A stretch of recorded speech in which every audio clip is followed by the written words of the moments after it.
Hi everyone, my name is Yo-Yo and I'm really excited to be here today to share a little bit of myself and my journey. So, I'll start by telling you about the countries I lived in. I grew up in China and went to elementary school there. And like a lot of people said, the pressure was huge. Every day felt like there was endless homework and so many subjects to keep on with.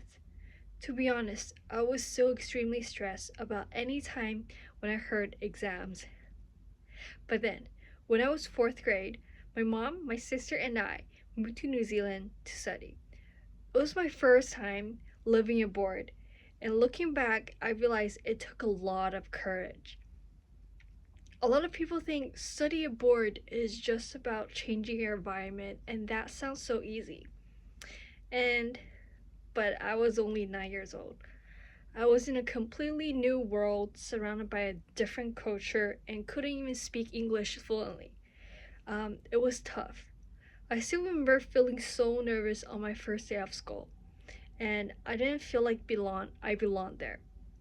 Before in China, I was a pretty open and talkative kid, but in new school, I felt differently. I become super quiet. I didn't know how to express myself in English, and I was afraid of making mistakes or being excluded. But the teacher and students in New Zealand were so welcoming and kind. So they really proved that my worries are so endless. Little by little, I started to adjust myself to this brand new environment. It took me 2 years to get rid of all my anxiety. Then, since my sister was planning to go to university in Canada, my mom decided it was a time for the whole family to move to Canada. So we couldn't live across three different countries. This was my second time moving into a completely new place. And even though I wasn't really sure about what it's going to be like in there, but I wasn't as nervous as before. The story all sounds normal and easy, but I'm sure it's not for me inside. Being an international student has taught me to be brave and have the courage to step into those unexplored areas in your life. You have to sometimes deal with people's prejudice, learn new things, and manage your language skills. It's a lot, but I think it works. To learn, to socialize, and to respect. Because I know there's somebody that is worth for me to do so. I'll always remember my English teacher once said, just because your English isn't perfect doesn't mean you are a worse person. English is my first language, but for you, it's a second language. Don't feel you're not good enough than anyone else. The fact that you're brave enough to come to a new country and live there, that's already incredible things. Her words really encourage me a lot.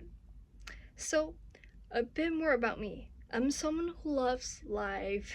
I enjoy things like horse riding, photographing, and playing games. Basically, anything that makes me happy. But I'm also pretty practical. I don't really like school and homework or any insects. I guess you could say I'm a philosopher too. I like to wonder about big questions. Like, if there was no money in the world, would everyone be happy and not worry so much about their future? Or does studying really change someone's life? And do things like sine, cosine, tan really helps us in the future? And how perfect is perfect? I don't have any super huge, like unrealistic dreams, but what I hope is simple. I just want to have like a simple job that I love, having a home of mine, and be able to enjoy all my hobbies. If I can do that, I think my future will be perfect. Thank you for listening.